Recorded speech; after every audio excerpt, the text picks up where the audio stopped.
Hablamos en el capítulo inicial que es cosmovisión, hablamos de cosmovisión, es de esperarse entonces que entendamos ese concepto y consideremos cada uno de los puntos, o como aquí bien se menciona, bloques. Ahí tenemos el dibujito que nos tiene que ayudar a recordar que una cosmovisión se construye con numerosos pensamientos, conceptos, ideas, y entonces de ese modo podemos llamarle bloques en la construcción de una cosmovisión cristiana.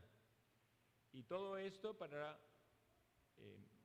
responder y entender que también la ciencia política puede entenderse desde una cosmovisión cristiana como cualquier área de estudio. Los temas en los que hemos ya meditado aparecen también allí en la pantalla. La ciencia política es parte de una cosmovisión. La Biblia es el estándar de la verdad. Hay una aplicabilidad del Antiguo Testamento, no debe ser desechado. La Escritura es suficiente. Dios es el creador de todo. Hablamos de la naturaleza y el llamado del hombre. En su naturaleza, el hombre creado en inocencia, pero caído en pecado. Por lo tanto, hay corrupción en la naturaleza humana, pero hay un llamado del hombre a señorear, a sojuzgar en la creación que permanece. Ahora vamos a ver una vez más, digo una vez más porque parte de esto lo mencionamos en la breve serie del voto, pero creo que es sumamente importante que lo profundicemos y lo podamos entender bien así. Que Dios es la fuente de toda autoridad. Entonces vamos a imaginarnos en ese diagrama. Yo no encontré quizás la imagen apropiada, pero si alguien imagina una fuente de la cual brota agua, ¿verdad? Y que esa agua sale en chorros, ¿verdad? Fuertes que brota de la tierra. Entonces imaginemos que la autoridad delegada por las instituciones determinadas por Dios, que podemos encontrar en la Escritura, son la familia, la iglesia y el Estado. Y eso parte del entendimiento básico de que una autoridad existe porque precisamente Dios la instituye como tal. Una autoridad no es impuesta o autoimpuesta por sí mismo, sino que responde a una determinación de Dios en su decreto divino y en su providencia. Entonces, la autoridad brota de Dios. ¿Por qué? Porque Dios es la autoridad máxima. Y toda autoridad brota o es derivada de esa autoridad máxima. Entonces, el Dios Trino, y aquí volvemos al punto de partida que se revela en la Biblia, es la autoridad autoexistente, absolutamente soberana y libre. Estamos hablando del Dios vivo y verdadero, el Dios Trino, revelado en las Escrituras. De ahí es que es tan importante tomar las Escrituras como autoritativas en esto, porque precisamente Dios se da a revelar en las Escrituras como la única autoridad. Él es autoexistente, es decir, nadie creó a Dios. Esa es la pregunta que alguna vez alguien de niño se hizo, ¿verdad? Yo le decía a mi mamá, ¿y quién creó a Dios? No, Dios no lo creó nadie. Dios es el creador. Dios es eterno. Él es autoexistente, absolutamente soberano y libre. Por eso este texto que con frecuencia leemos y ponemos quizás el énfasis en la primera parte, es bueno también ver la segunda parte. Dice, sométase toda persona a las autoridades superiores, porque no hay autoridad sino de parte de Dios. Es decir, las autoridades que hay, las legítimas, son autoridades impuestas por Dios. Por eso dice, y las que hay por Dios han sido establecidas. Y entendamos autoridad no como cada persona en un oficio, cada rey, cada presidente, no, sino que Dios instituye la autoridad como tal. En la familia, en la iglesia, en el gobierno civil o en el Estado. Y vamos a ver algunos versículos, algunos conocidos, pero poniendo el énfasis en esta perspectiva para que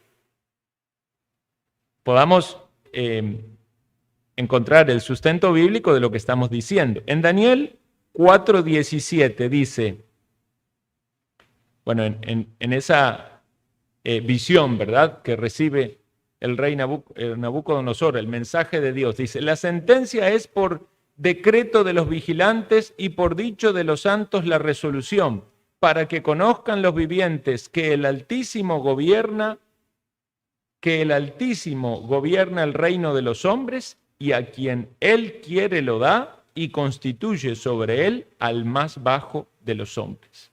¿Qué es lo que tenemos aquí en la interpretación y revelación de Daniel?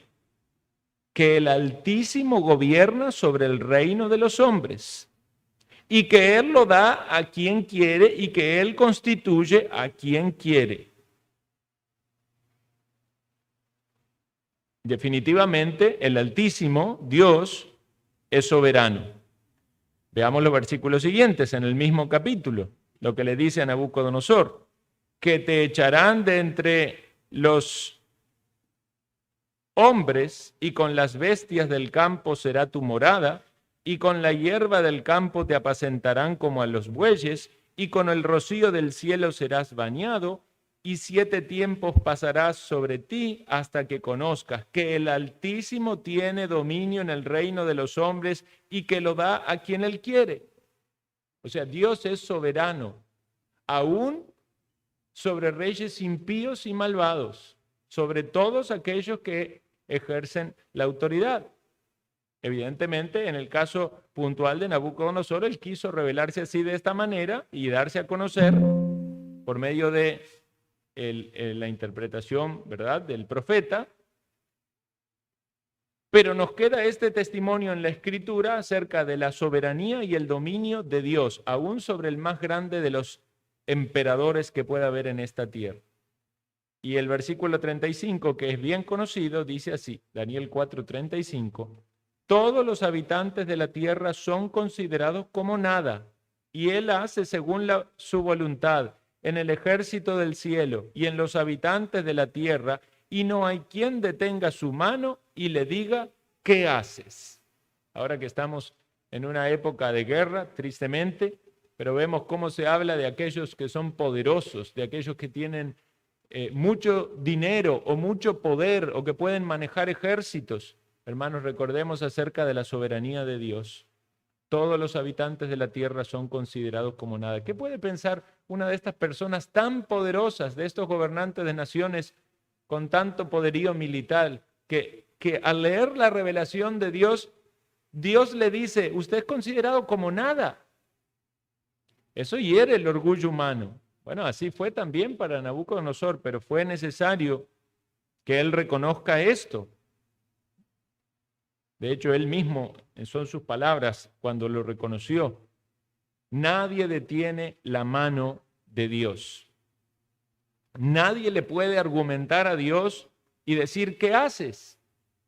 Y ciertamente hay muchas cosas que no entendemos del actuar de Dios. No entendemos por qué una guerra, no entendemos por qué tiene que morir gente inocente, pero debemos entender que hay un Dios soberano que gobierna todas las cosas, aún los pecados de los hombres no salen de su plan, y cuando el hombre puede estar haciendo maldad y ciertamente va a pagar por esa maldad, pero nada sale o se escapa de la providencia divina.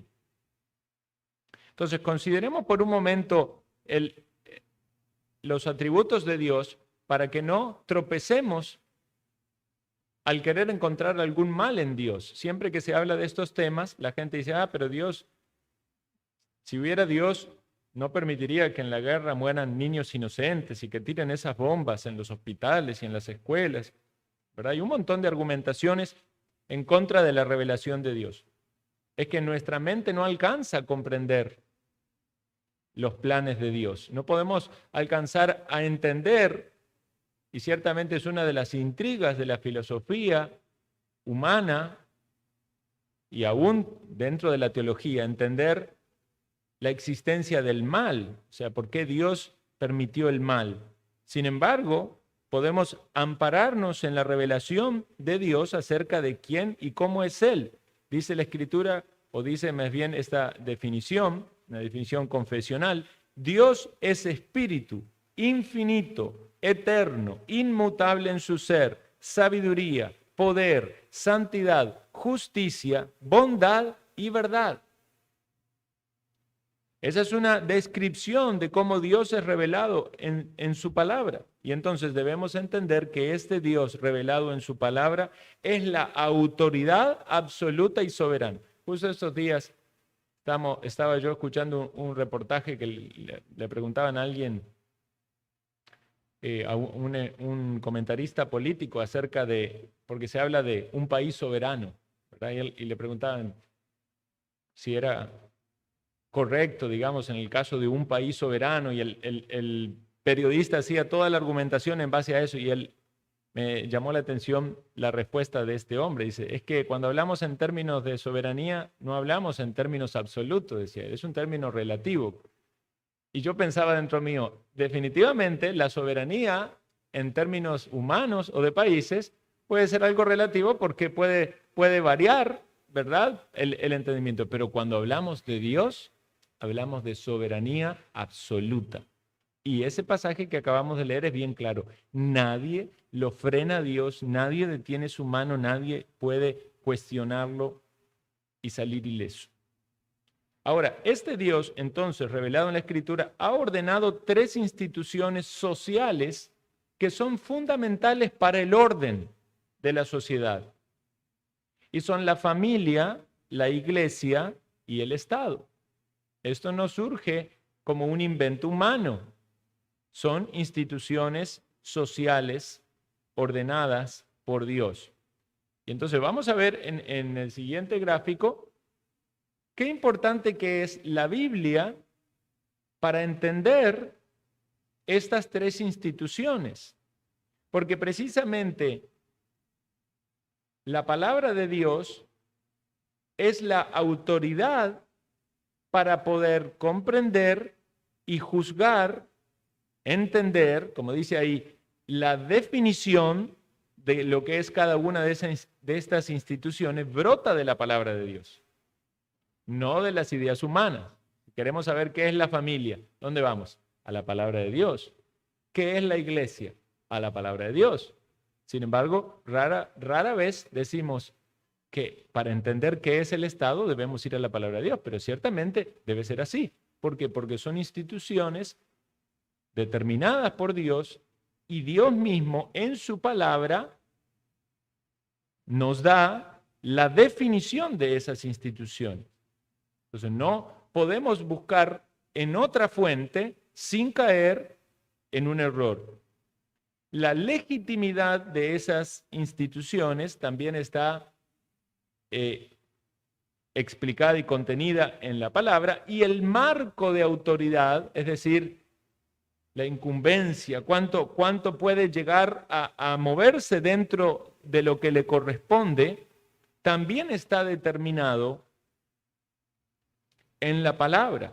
Y alguien puede decir, bueno, quizás no haya mucho en algunos casos para poder decir esto le corresponde o no le corresponde. Ciertamente, muchas veces es por falta de consideración de todo el consejo de Dios. A veces caemos en un biblicismo. Queremos encontrar en la Biblia un versículo que nos diga de manera específica, ¿verdad? Y si no lo encontramos, nos cerramos y no estamos dispuestos, por ejemplo, a leer el Antiguo Testamento y a tomar principios donde aparecen en juego historias de las cuales brotan estos conceptos. Entonces, tenemos que armar la doctrina, por así decirlo, en base a todo el consejo de Dios. ¿Qué es la familia? ¿Qué es la iglesia? ¿Qué es el Estado? ¿Cuál es la legitimidad de esa autoridad? ¿Y cuál es el marco, la amplitud Porque estamos hablando, hermanos, de esferas de gobierno. O sea, podemos hablar de gobierno. Cuando hablamos de gobierno tendemos a pensar en el gobierno estatal, ¿verdad? Sin embargo, cuando hablamos de gobiernos podemos hablar de distintos ámbitos. De hecho, el autogobierno es uno de los principios también básicos del ser humano, ¿verdad? Y sabemos que en el impío eso no existe, ¿verdad? En forma completa. ¿Por qué? Porque es esclavo del pecado.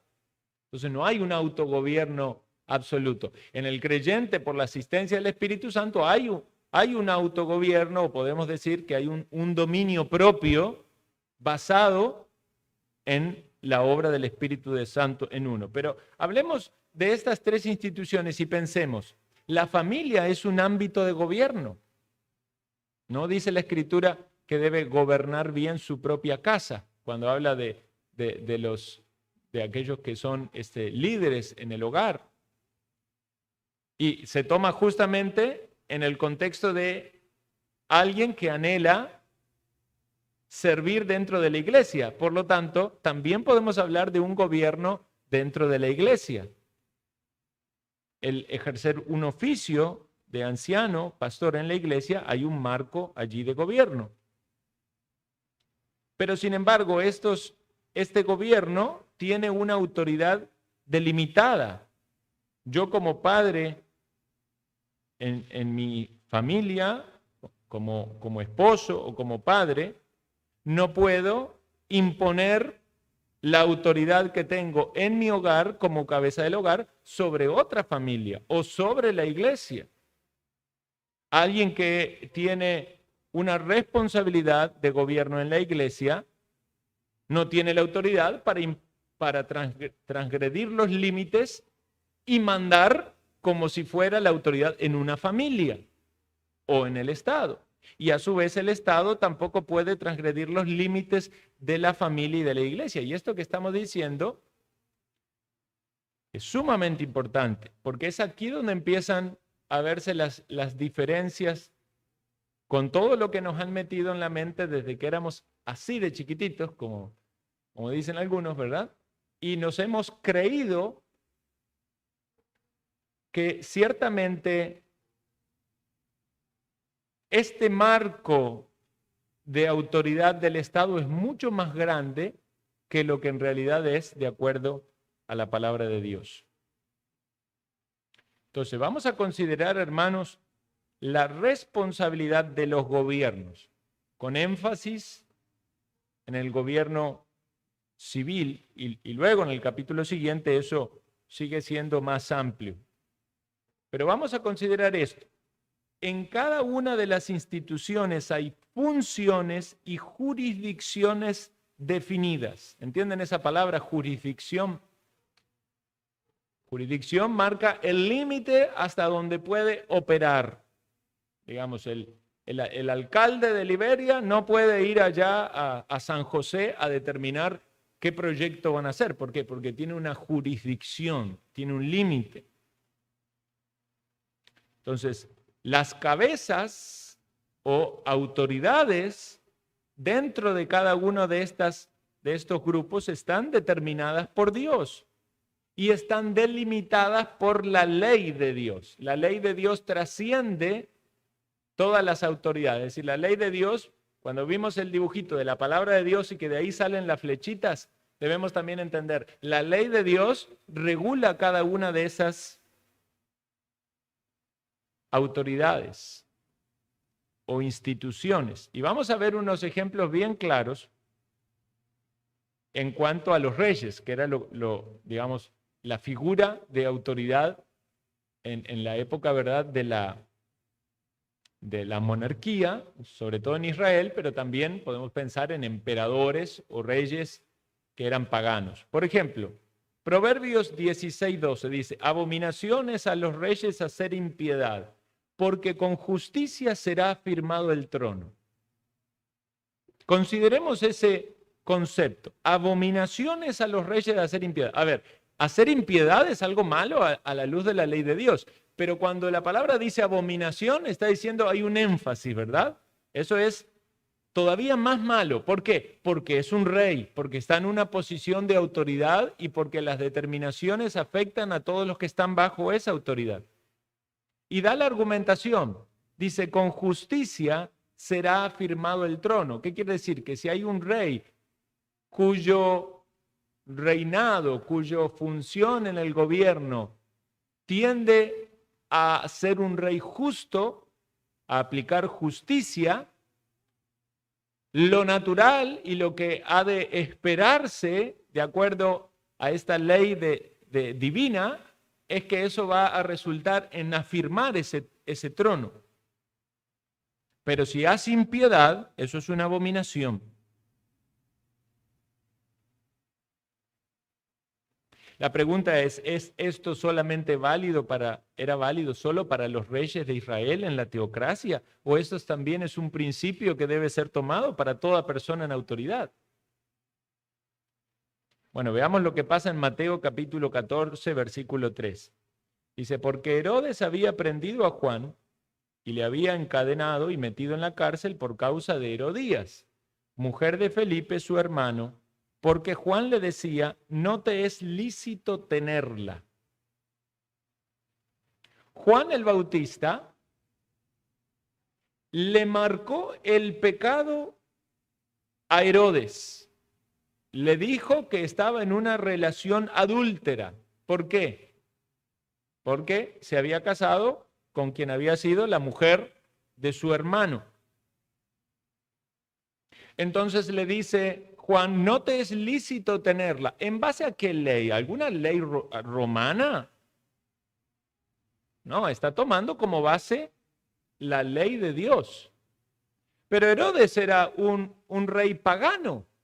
¿Por qué Juan lo va a juzgar a él conforme a la ley del pueblo judío si es pagano? A Herodes no le debería preocupar eso, esa era la ley del pueblo judío. No, Juan dice, no te es lícito tenerla, la ley corre también para ti. Vemos que la ley no está limitada solamente a los judíos, sino a todos. Y vamos a ver numerosos ejemplos que no tenemos tiempo de leerlos todos en este momento, pero ahí aparecen las citas por si alguien luego los quiere leer la historia, son muy interesantes, pero algunas de ustedes las recordarán. Cuando Natán reprende a David, recuerda que Natán reprende a David por su pecado con Betsabé. Natán era un profeta y se va a meter en los asuntos personales de un rey. ¿Por qué se mete en las cuestiones personales de un rey? Porque David era una autoridad y porque su pecado al transgredir la ley perjudicaba a todos los que estaban debajo. Por eso va y le hace toda la historia de la corderita, ¿verdad? Y luego le dice, tú eres ese hombre. Y David con su propia boca se juzga al decir que ese hombre debía morir. David está diciendo que él debía morir. Hay otra historia también muy interesante, no sé cuántos la recuerdan, cuando un profeta que parece ser desconocido, va al rey Jeroboam y lo amonesta. ¿Por qué? Porque Jeroboam, ustedes saben que Jeroboam fue un rey muy idolátrico y se había metido ahí a hacer de sus idolatrías y a ofrecer sacrificio y a hacer un altar que Dios no le había mandado. Y Dios manda a un profeta a que clame en contra de ese altar. Y cuando empieza a decir cosas del altar, Jeroboam dice, atrapen a ese profeta. Y la mano se le queda tiesa, ¿verdad? Y luego le pide, le suplica que ore por él para que se le restaure. Y ora y se le restaura. Pero la profecía acerca del castigo que iba a venir sobre Jeroboam queda allí vigente. ¿Por qué? Porque él se había inmiscuido en un área de autoridad que no le correspondía a Jeroboam. No debía meterse en el área religiosa. Él era un rey. Elías reprende a Acab. ¿Recuerdan Elías con Acab? ¿Por qué el profeta tiene que hablar en contra del gobernador? Porque el gobernador estaba llevando al pueblo a la idolatría y a la maldad. El sacerdote Azarías increpa al rey Usías. Algunos de ustedes lo recordarán bien porque Luke habló de eso. Cuando se metió en el tabernáculo y le dijo, en el lugar santo, y le dijo Azarías que no podía estar ahí, que no debía meterse ahí. Otra vez transgrediendo los límites de la autoridad. Y el último ejemplo aquí citado es Daniel reprendiendo a un rey pagano, a Belsasar. Bien podría decir, pero Daniel, ¿por qué me sales con estas cosas, de estas leyes de ustedes y de su pueblo? Si yo pertenezco a otro, yo no tengo esas leyes, no importa. Hay un rey soberano que es el que delega toda autoridad y conforme a su ley va a juzgar a todos. Por lo tanto, si transgrede la ley de Dios, viene el castigo.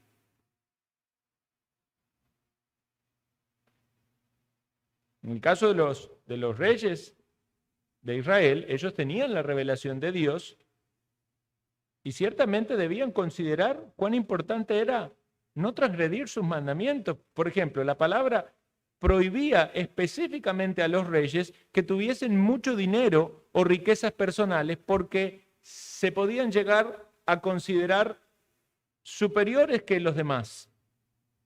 Y los leo para ustedes, aparece con letra pequeña ahí, pero es Deuteronomio 17, si lo quieren buscar en sus Biblias, del 15 hasta el 20, dice: ciertamente pondrás por rey sobre ti al que Jehová tu Dios escogiere. De entre tus hermanos pondrás rey sobre ti. No podrás poner sobre ti a hombre extranjero que no sea tu hermano. Pero él no aumentará para sí caballos, ni hará volver al pueblo a Egipto con el fin de aumentar caballos. Porque Jehová os ha dicho, no volváis nunca por ese camino, ni tomará para sí muchas mujeres para que su corazón no se desvíe, ni plata ni oro amontonará para sí en abundancia. Y cuando se siente sobre el trono de su reino, entonces escribirá para sí un libro, una copia de esta ley, del original que está al cuidado de los sacerdotes levitas, y lo tendrá consigo y leerá en él todos los días de su vida, para que aprenda a temer a Jehová su Dios, para que guarde todas las palabras de esta ley y estos estatutos para ponerlos por obra, para que no se eleve su corazón sobre sus hermanos, ni se aparte del mandamiento a diestra ni a siniestra, a fin de que prolongue sus días en su reino, él y sus hijos, en medio de Israel. Vean, palabras específicas, con aplicaciones específicas. Ahí ni siquiera se puede argumentar biblicismo, porque es directo para el rey, ¿verdad? El rey tenía que decir, esto es lo que Dios me dice. Yo no puedo tener ni mucho dinero, ¿verdad? Ni mucho poder, ni muchas mujeres. Y ustedes saben que en la antigüedad los casamientos tenían que ver con alianzas. Cuando los reyes hacían una alianza, generalmente le daban una de las hijas en casamiento. Y entonces eso no era obviamente algo aprobado por Dios, pero era un pecado que podemos decir estaba casi que aceptado en la tradición, porque no era solamente la inmoralidad, como quien dice, sino que al contraer matrimonio cumplía el deber matrimonial aquel que tomaba a las esposas. Pero sin embargo esto era algo que estaba en contra de la voluntad de Dios revelada y sobre todo específicamente detallado en contra de aquellos que eran reyes, porque eran ellos los que generalmente caían en la poligamia. No podían tener mucho poder, no podían tener muchas riquezas para sí y además tenían que tener un libro de la ley, transcribirlo y leerlo todos los días, porque si no se iban a enorgullecer y se iban a apartar de la ley de Dios. Esto son principios aplicables para toda persona que está en autoridad. El principio de la humildad, el principio de la austeridad, el principio de la pureza, el principio de la devoción. Cuando alguien está en autoridad y no cumple con estas cosas, se enorgullece su corazón, se cree más de lo que es y su autoridad pasa a actuar de manera desmedida y desproporcionada. quizás al comprender estas cosas entendemos por qué estamos tan mal en el mundo como estamos.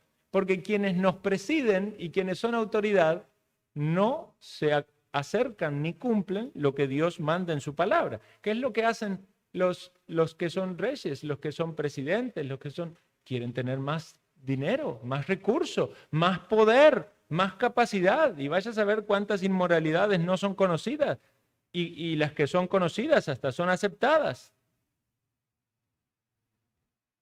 Cada vez que la sociedad rehúsa someterse a la ley de Dios, como bien dice esa frase allí, se pierden las amarras. Es como un barco que quiere estar en el mismo lugar pero no tira anclas. Viene el viento y se va. Así se pierden las amarras del gobierno, de la familia, del Estado, de la iglesia.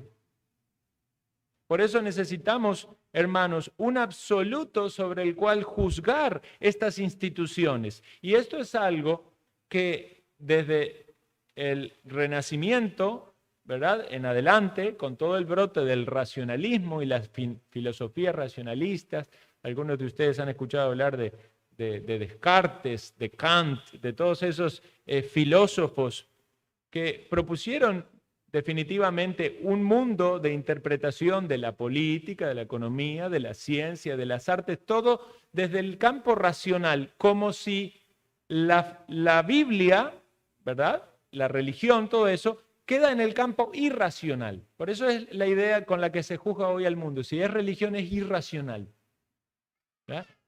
Como corresponde a la fe, entonces eso no tiene ningún sentido.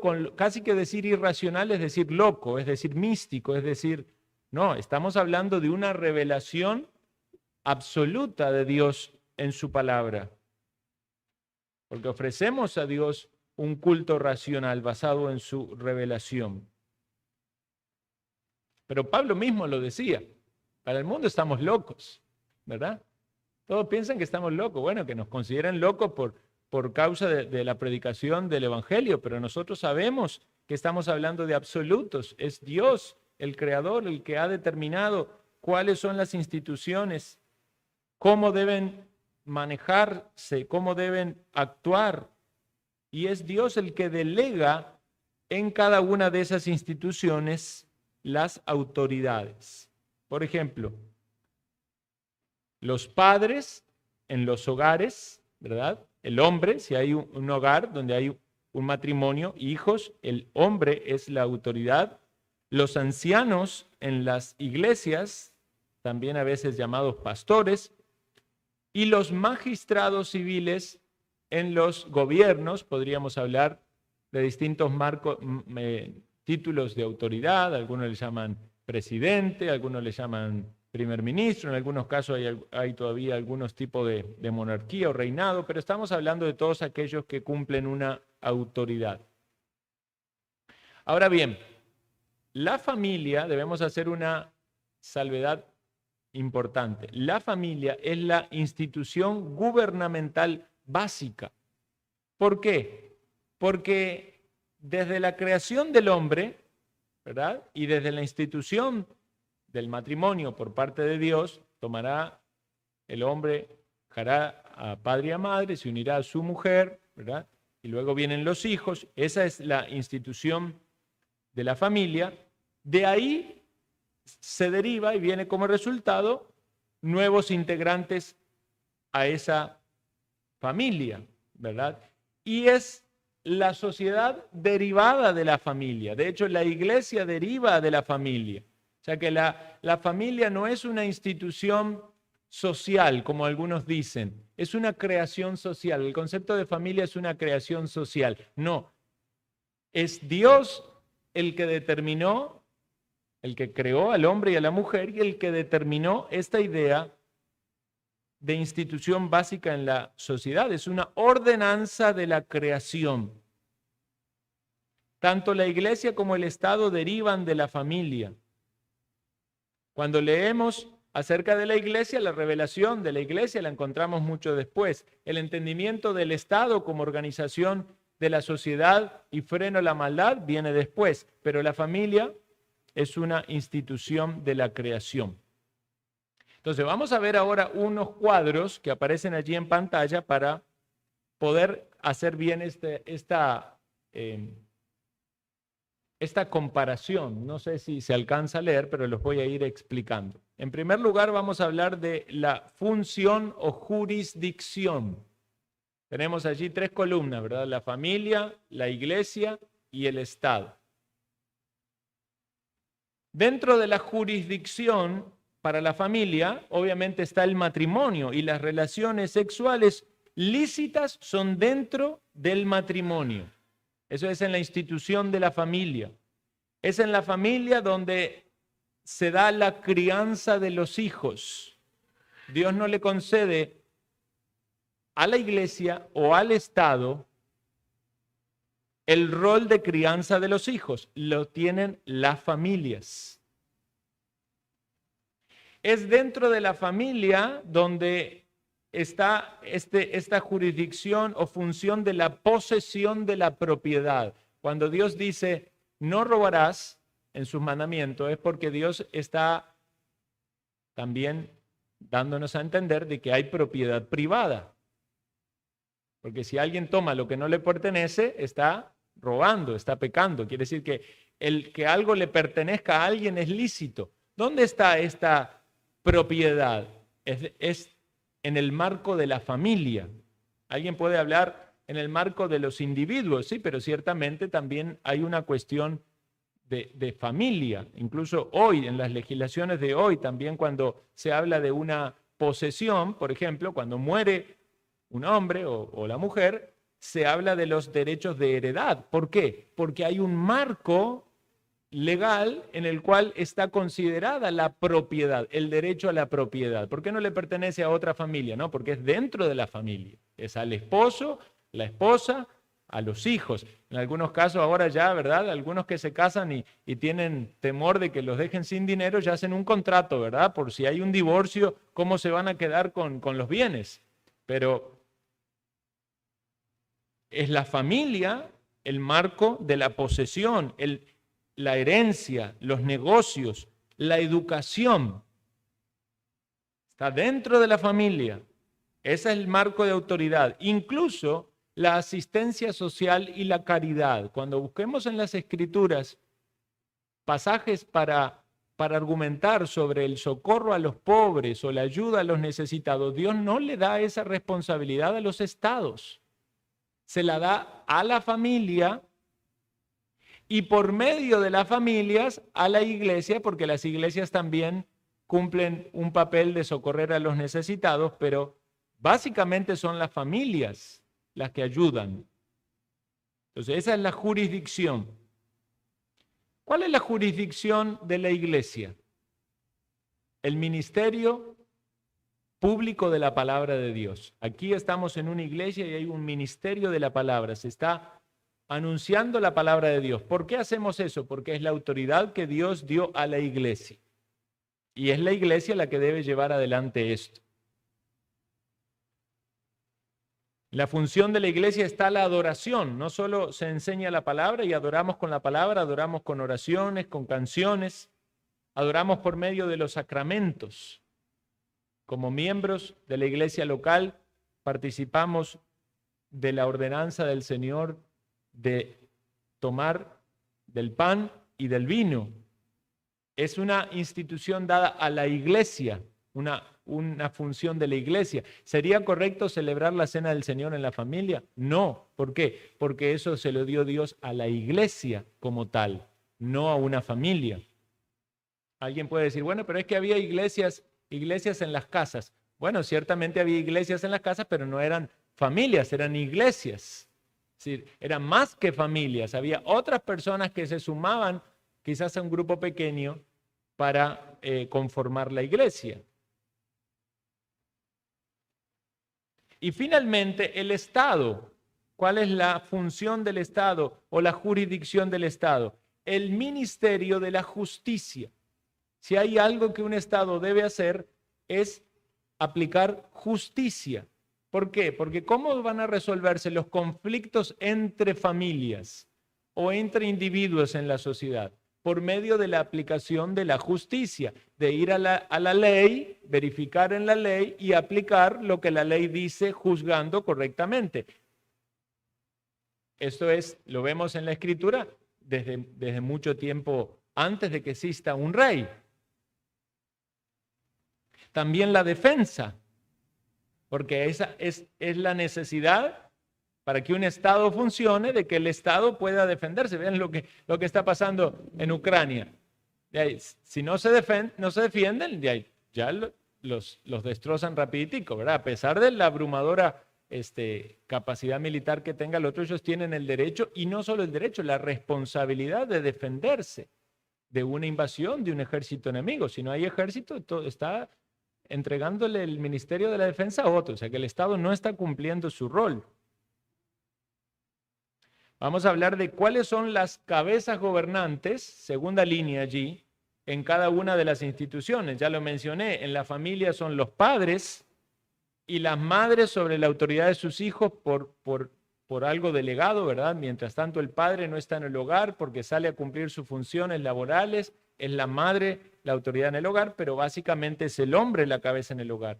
En la iglesia, si bien decimos y entendemos, y así es, que Cristo es la cabeza de la iglesia, en la iglesia el gobierno es por medio de los ancianos o pastores, y en el Estado son los magistrados civiles, que pueden ser o fueron en un tiempo en Israel ancianos, luego fueron jueces, luego se llamaron reyes, y como dije antes, hoy podríamos hablar de presidentes, primer ministro y otras funciones.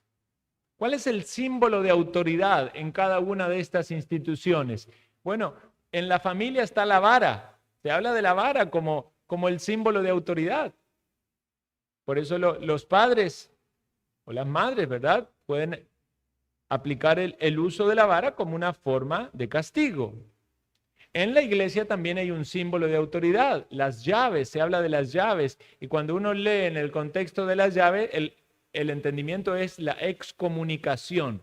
Cuando dice que todo lo que atares en la tierra será atado en el cielo, cuando la iglesia que previamente recibió a un hermano en comunión y dice, este hermano es alguien de nosotros, se une con nosotros para adorar, pero luego esa persona está actuando como si fuese del mundo y no procede el arrepentimiento. Entonces la iglesia tiene la autoridad dada por Dios, las llaves para excomulgar a tal persona. No es el pastor el que excomulga, es la iglesia que excomulga. Y esa persona ya no forma parte de la iglesia.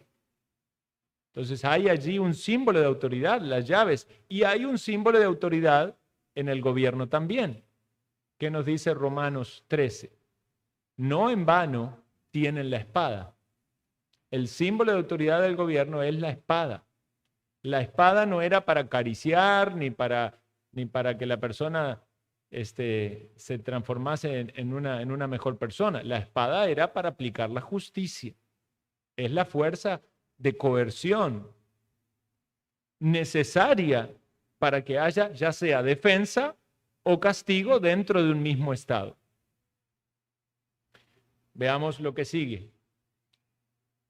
¿Cuáles son las fuentes de ingreso de estas instituciones? Bueno, en el caso de la familia, los negocios familiares. En la antigüedad muchos se dedicaban a la agricultura, por lo tanto, la explotación de la tierra, ¿verdad?, era lo básico, pero también puede ser otro tipo de negocios o de profesiones. La herencia son fuentes de ingresos lícitas, y las inversiones. Cuando alguien tomaba de lo que ganaba, del fruto de su labor, y a su vez lo invertía, eso es un marco lícito de fuente de ingreso. En el caso de la iglesia, los ingresos son los diezmos y ofrendas. Cuando uno dice diezmos, algunos tropiezan con eso, ¿verdad? Porque hay iglesias que practican diezmo literal y la obligación, ¿verdad?, de que las personas den el 10% de sus ingresos, y en algunos casos, tristemente, hasta metiéndose a ver si es así, verificando si es así. Cuando hablamos de diezmo, hablamos de proporcionalidad. Entonces, la ofrenda de cada persona proporcional y las ofrendas extras voluntarias, eso es el recurso de la iglesia. Debemos pensar, y ahí es donde debemos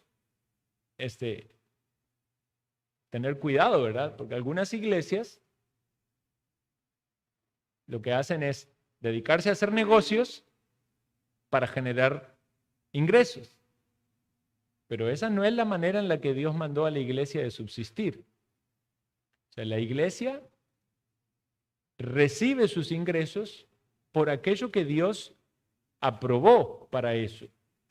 Y entonces la iglesia recibe su fuente de ingreso por las ofrendas de los hermanos.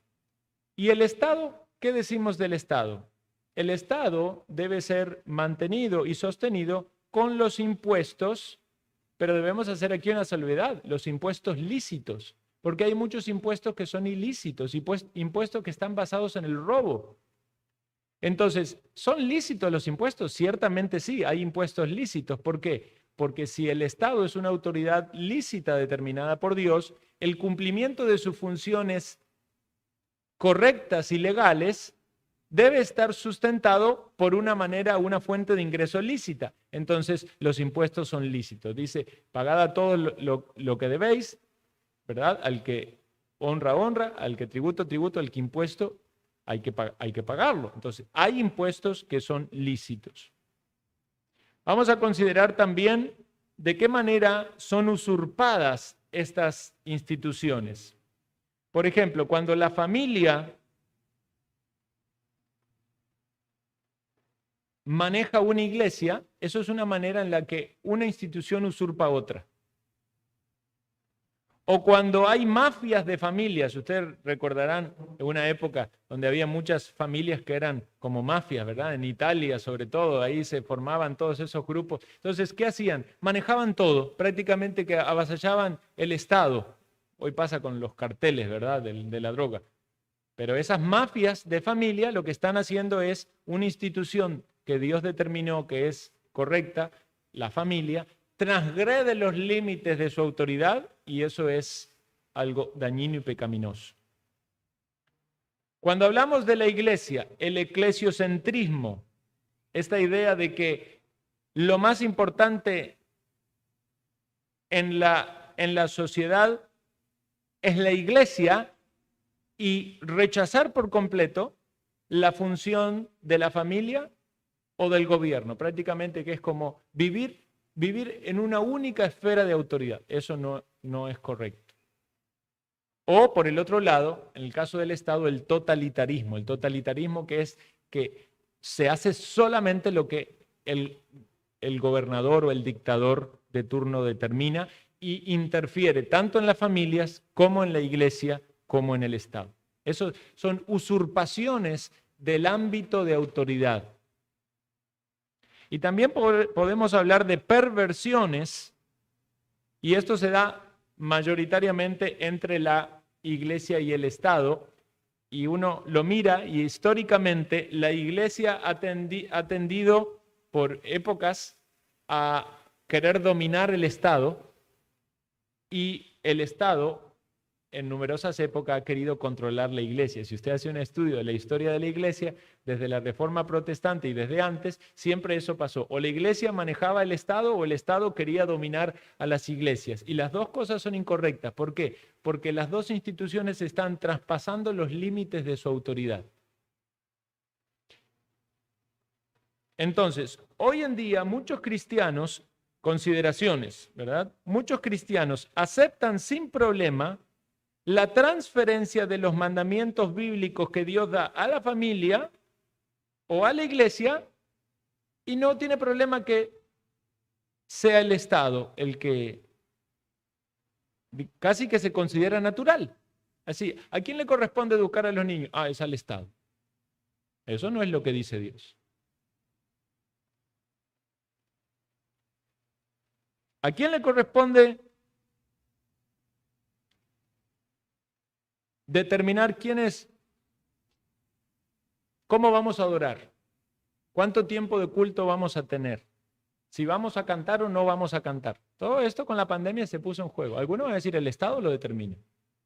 Si el Estado dice que no cantemos, no cantamos. Si el Estado dice que no nos reunamos, no nos reunamos. Eso es aceptar que el Estado domina sobre la iglesia.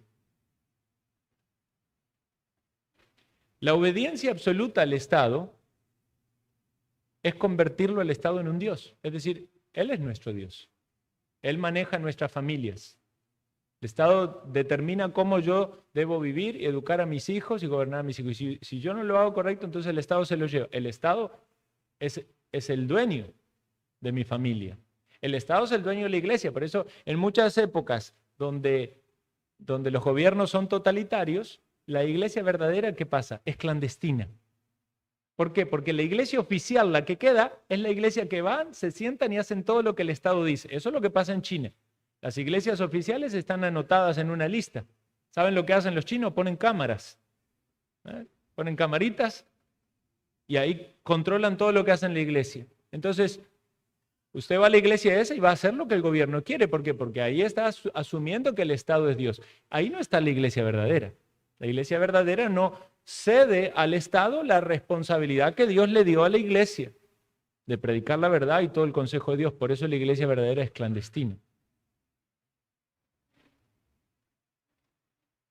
La iglesia verdadera está bajo la jefatura de Cristo. Y esta ilustración es bien buena. Es como una embajada.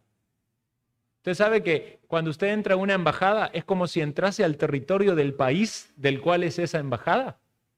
Por eso le piden el pasaporte, ¿verdad? Si es que usted tiene que identificarse, ya sea es de ese país o como alguien que ingresa a ese país. ¿Por qué? Porque ese territorio es considerado de otra jurisdicción y de otra autoridad. Y cuando hay conflictos entre países, cuando le dicen los del país de origen a los embajadores que salgan. ¿Por qué? Porque ese conflicto va a terminar mal, porque van a transgredir el límite de autoridad y van a atacar a los representantes que están allí.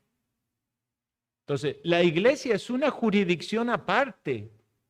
No es autoridad del gobierno, es autoridad de Dios. Dios ha colocado en la iglesia sus autoridades. Por eso la iglesia, hermanos, es inmune a la imposición de impuestos. Ahora, nosotros por ahí nos sentimos contentos y aceptamos y decimos, bueno, estamos exentos de impuestos porque somos una organización sin fines de lucro. Sí, pero no es esa la razón. Eso es la figura dentro de esta sociedad en la cual calzamos. Pero no es por eso que no tributamos impuestos. No tributamos impuestos porque no es autoridad del gobierno cobrarle impuestos a la iglesia, porque eso lo determina Dios, no lo determina el gobierno. Y si el día de mañana pone un impuesto a la iglesia, ¿qué vamos a hacer? ¿Vamos a ir con la cabecita agacha a pagar el impuesto? No, vamos a hacer lo que Dios dice. Si no podemos reunirnos libremente, nos reuniremos de manera oculta, pero vamos a hacer lo que Dios dice. ¿Por qué? Porque no vamos a someter nuestra cabeza a una autoridad que no es la que Dios ha determinado. Porque así van avanzando. Primero el impuesto, mañana te piden otra cosa, mañana te regulan cuánto tiempo venías a la iglesia, qué cantás, qué no cantás y después qué predicás.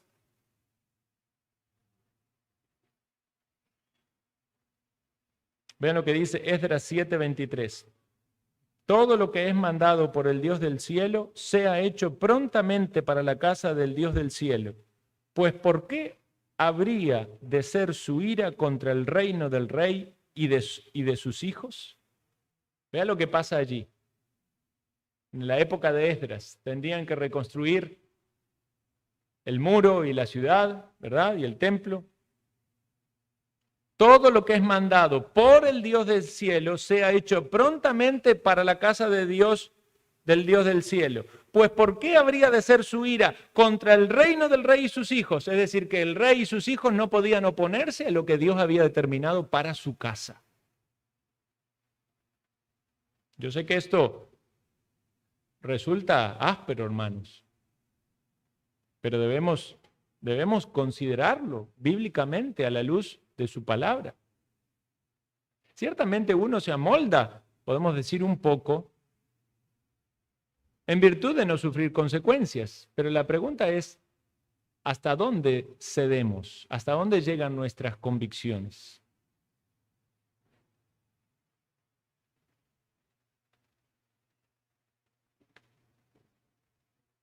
Otras consideraciones. El individualismo, algo que hoy también está, ya vamos terminando, bastante de moda con toda esta idea del libertarianismo, y ciertamente es bueno a la luz de todo lo que se vive tristemente en la actualidad. Pero el individualismo completo no refleja totalmente el panorama bíblico, porque la Biblia habla de instituciones o gobiernos que son lícitos. Entonces, un individualismo extremo conduce a la anarquía. En lo que nosotros entendemos bíblicamente, hay instituciones y hay autoridades. La familia, la iglesia y el gobierno. Ahora, la delegación de la autoridad y la soberanía en la providencia divina, no debemos atribuirle culpa o responsabilidad a Dios. Vean, Dios posee todos los reinos en este mundo. Dios gobierna soberanamente sobre todo. Dios es el que pone sus límites. Dios controla la historia humana. Algunas veces juzga a los magistrados civiles si son muy idólatras o si son anárquicos. Algunas veces endurece su corazón, como lo hizo con Faraón, porque quiso juzgarle luego con más fuerza. Dios gobierna todas las cosas, pero desde la perspectiva humana nosotros tenemos que entender qué es lo que Dios pide para cada una de las instituciones y saber cómo conducirnos. Vamos a finalizar aquí. En la siguiente lección pasamos al